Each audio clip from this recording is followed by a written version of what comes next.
जन किन किन को नाच नचाई गई रे माया की चिड़ैया।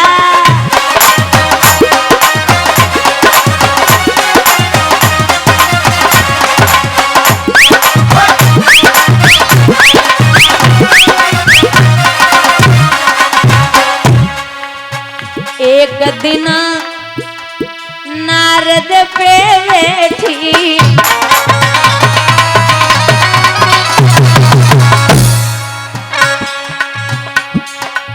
बंदर को रूप बनाई गई रे माया की चिड़ैया।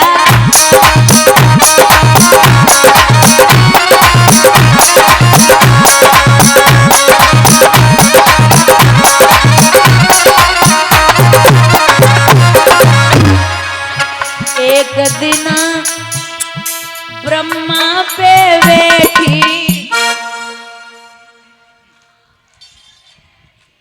एक दिन ब्रह्मा पे बैठी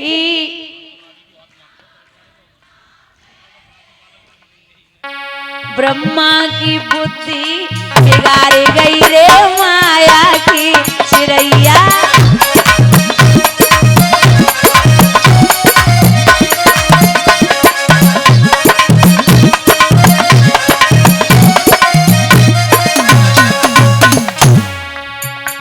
जन किन किन को नाच नचाई गई रे माया की चिड़ैया।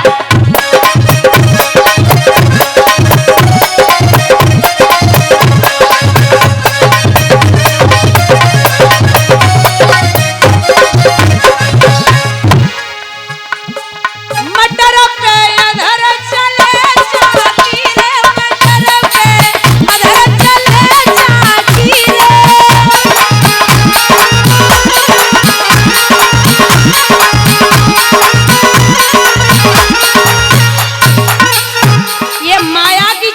चारों तरफ से चल रही है। ब्रह्मा पीस जाने विष्णु पीसे रहे न शंभु बाकी रे मटर पे अधर चले चाकी रे मटर पे।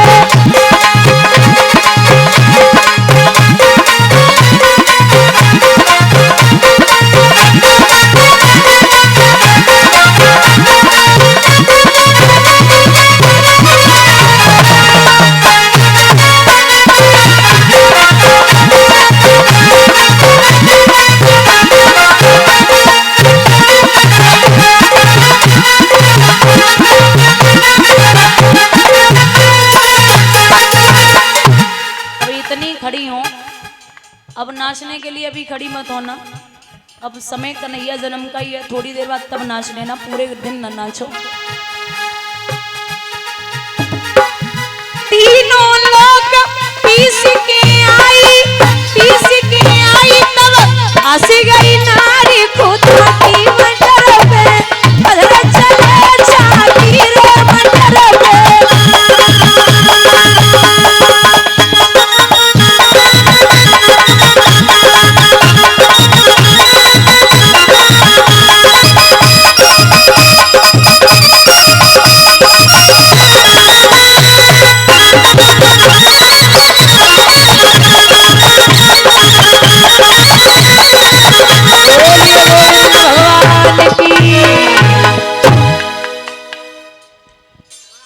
महाराज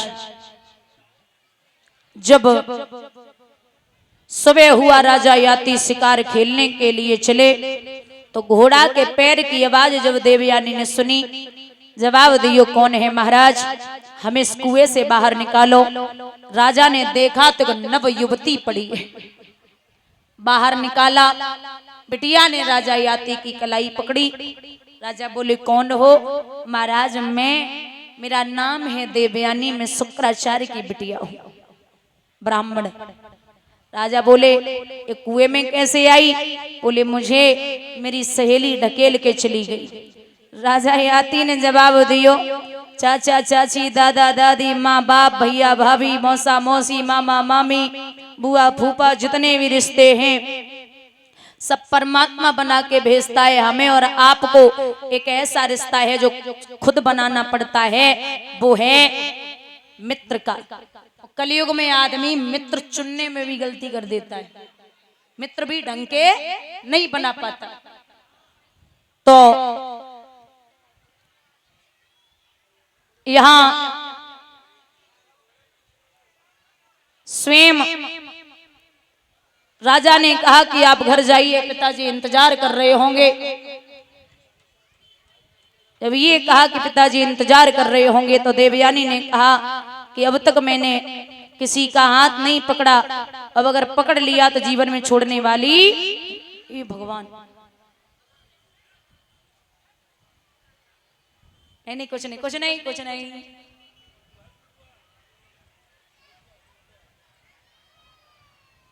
बोले कि यहां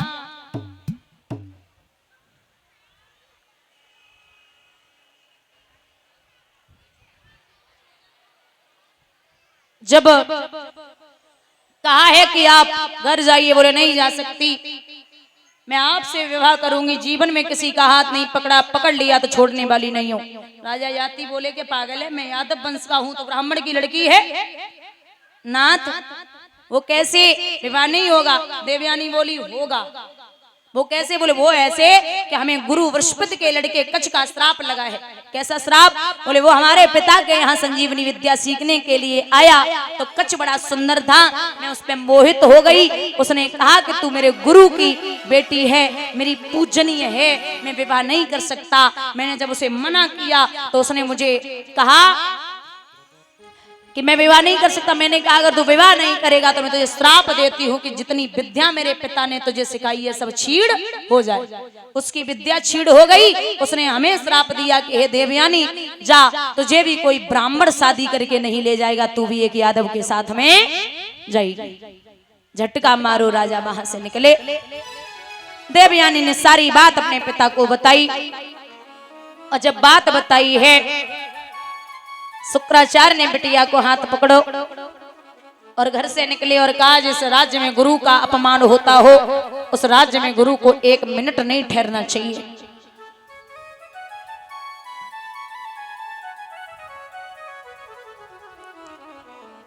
बृहस्पति ने कहा कि आप कैसे रुकोगे? शर्त है, शर्त यह है कि जब मेरी बेटी का विवाह हो तो तेरी बेटी मेरी बेटी के साथ में दासी बन के जाए।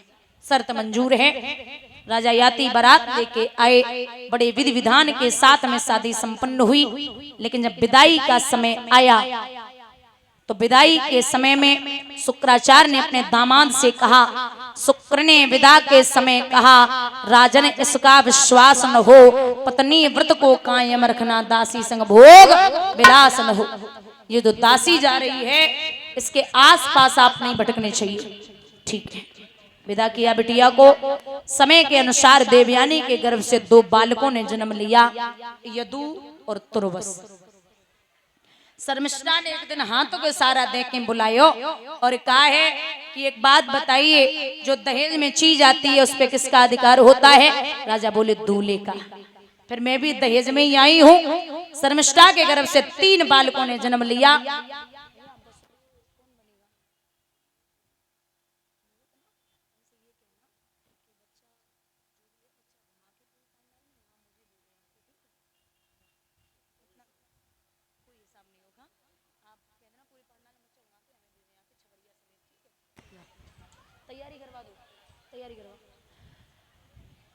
यहाँ शर्मिष्ठा के गर्भ से 3 बालकों ने जन्म लिया, अनु, दुरु और पुरु। एक दिन देवयानी के बच्चा झगड़ गए तो राजा ने जवाब दो, बस शर्मिष्ठा के 3 बेटा हैं, कमु झगड़ा ना होवे और तेरे 2 लला रोज झगड़ा करे छुप के जाते थे। जो सुनी कि 3 बेटा सो थाली बड़ी लंबी फेंकी। मेरे पिता ने पहले ही कहा था कि दासी के आसपास नहीं भटकने चाहिए, आप नहीं माने। शुक्राचार्य जी के पास पहुंची, पिताजी आपने उन्हें मना किया था, वो तो नहीं माने। शुक्राचार्य जी ने उंगली में जल लिया और श्राप दे दिया कि ओरे राजा तुझे अपनी जवानी पर घमंड है, जा तो बूढ़ा हो जा। बूढ़े हो गए। यहाँ ससुराल में पहुंचे देवयानी ने पति की दशा देखी तो पिताजी के सामने खड़े है कि बोली ये मेरे पति की हालत क्या कर दी आपने। बोले तुमने ही तो कहा था ये गलती कर बैठा। देवयानी बोली पिताजी हैं तो पति ना, अब ऐसे कैसे छोड़ दें, आपसे निवेदन है हमारे पति जैसे पहले आते ना वैसे ही कर दो। शुक्राचार्य बोले हमारे घर की खेती है, जब मन करो तब जवान, जब मन करो तो बुढ़ापो, अब कुछ नहीं हो सकता। वो फिर कोई उपाय होगा। बोले एक ही उपाय है, अगर इनका हेतु नातेदार रिश्तेदार बेटा इन्हें जवानी दे दो, बुढ़ापा ले ले तो जवानी वापस आ सकती है। सबने मना कर दिया। सबसे छोटा बेटा था पुरु, उसने जवाब दिया हे पिताजी आपसे लड़कपन मिला, आपसे जवानी, तो ये जवानी किस काम की आप ले जाइए। सुख भोग विलास किया राजा ने, पुनः जवानी वापस की।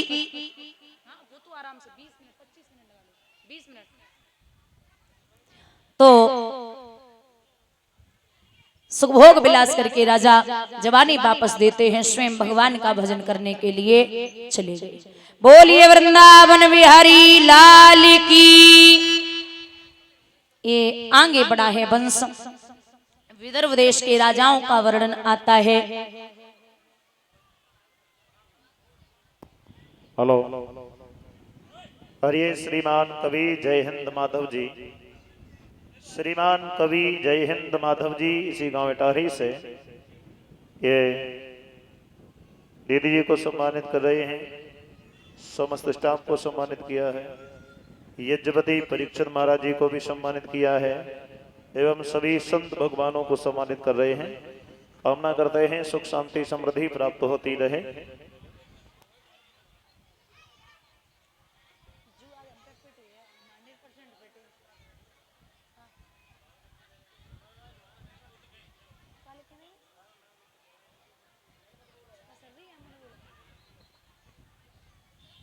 बंधुओं, यहाँ समय के अनुसार दादा कहते हैं कि वंश आगे बढ़ा। मथुरा नगरिया में राजा हुए हैं जिनका नाम है आहुक। क्या नाम है? आहुक।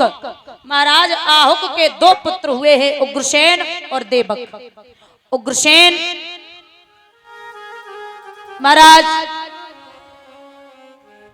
मथुरा नगरिया के राजा हैं, इनकी पत्नी का नाम है पवन रेखा। भागवत का प्रमाण है इनके 9 बेटे हैं। उग्रसेन के 9 बेटे हैं, जिनमें जो कंस है ये बड़ा उपद्रवी है। इतना उपद्रवी है कि जब 5 साल का हुआ तो गांव के बच्चों को खेलने के बहाने ले जाए, काऊ को गला घोंट दे, काऊ को धरती दबोच दे। 11 साल का हुआ, कोई महात्मा आ रहे बोले रास्ता बताइए, ले जाके कुएं में ढकेल देता, लो जिंदगी भर मथुरा में घूमो। 18 साल का हुआ। आपने देखा होगा जो बड़े घर को लड़का हो तो ना वो के पीछे 2-4 चिमचा लगे ही रहता है ना। और मैं हमेशा समझाती हूँ कि चमचों से हमेशा सावधान रहना। चमचा जो होता है ना, आप बर्तन एक भरा हुआ रख देना, उसमें चमचा डाल देना, और फिर जब बर्तन बाहर निकालोगे ना चमचा, तो बर्तन खाली करके ही बाहर निकलता है। चमचा बर्तन खाली करके ही बाहर आता है, तो चमचों से हमेशा सावधान रहना। बोलिए गोविंद भगवान की। वहां इतने उपद्रव बढ़ रहे, बेटियां जाती यदि छाछ बेचने को तो कंस उनको परेशान करता। 5 लड़कियां एक रास्ते से जा रही थी, कंस ने उपद्रव किया तो 5 लड़कियों के पिता राजा उग्रसेन के पास पहुंचे, जवाब दिया पिताजी आपके होते हुए महाराज ये प्रजा में ऐसा क्यों हो रहा है। बोले लड़कियों की हालत किसने की है? आपके बेटा कंस ने। बुलाया जाए। कंस आया, कहिए बूढ़े बाप क्या बात है? बोले बेटियों की हालत तूने की है। कंस बोला हाँ हमने ही की है, कोई कमी रह गई? बोले अगर तेरी बहन बेटी की ऐसी हालत कर दी जाए तो तू क्या करेगा? कंस कहता जबान संभाल के बात करिए। उग्रसेन बोले अगर तू किसी बहन बेटी के पीछे पड़ा है तो याद रख तेरी बहन बेटी के पीछे भी कोई खड़ा है। कंस बोले ज्ञान तो हमें बचपन से ही पसंद ना है, एक काम करो पिताजी का श्रृंगार कर दो, ये अब राज्य के काबिल नहीं रहे, ये नहीं चलाएंगे, मैं ही चलाऊंगा। हथकड़ी बेड़ियां जंजीरें डाल के पिता को काल कोठरी में डाल दिया। उग्रसेन का बेटा कंस मथुरा नगरिया का राजा बन गया। फिर बाबा चौपाई में लिखते हैं, ओ जब जब होई धर्म की हानि, बाड़े असुर अधम अभिमानी, राम सिया राम जय जय राम राम। एक बार हाथ उठा के दोनों हरि बोल।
जब जब हो धर्म की हानि, बाड़े असुर, असुर माने राक्षस, अधम माने नीच, अभिमानी माने अभिमान करने वाला। जब ये बढ़ जाते हैं तभी भगवान अवतार लेते हैं। सभी देवी देवतागण पहुंचे। अच्छा एक बात और है बुजुर्गों, महाराज प्रभु राम ने अवधपुरी में अवतार लिया था 12 कलाओं से और कृष्ण जी ने 16 कलाओं से। ऐसा क्यों? क्योंकि भगवान के पास तो अनंत कलाएं हैं, 16 और 12 तो है ना, अनंत हैं। तो आपको बता दें कि चंद्रमा के हैं 16 दिन और सूर्य भगवान के हैं 12 दिन। शायद हमसे ज्यादा तो आप जानते होंगे। वो कहते हैं कि अमावस्या, परिवार, द्विज, तीज, चौथ, पंचमी, छठवीं, सप्तमी, अष्टमी, नवमी, दसवीं, एकादशी, द्वादशी, त्रयोदशी, चौदश, पूर्णिमा, ये 16 दिन होते चंद्रमा के। इसीलिए भगवान ने चंद्र वंश में 16 कलाओं से अवतार लिया था। भगवान ने देवताओं से कहा कि तुम भी जाओ भूमि पर, धरो यादवी रूप, हम आएंगे भूमि पर बन के यादव भूप। मैं मैया देवकी के गर्भ से 16 कलाओं से अवतार धारण करूंगा, आप जाइए। जब ये कहा जाइए तो उसी समय सभी देवी देवतागण चले आए। कंस की एक चचेरी बहन है जिसे कंस प्राणों से ज्यादा प्यार करता है, उसका विवाह बटेश्वर के रहने वाले सूरसेन उनके पुत्र होशदेव के लिए पक्का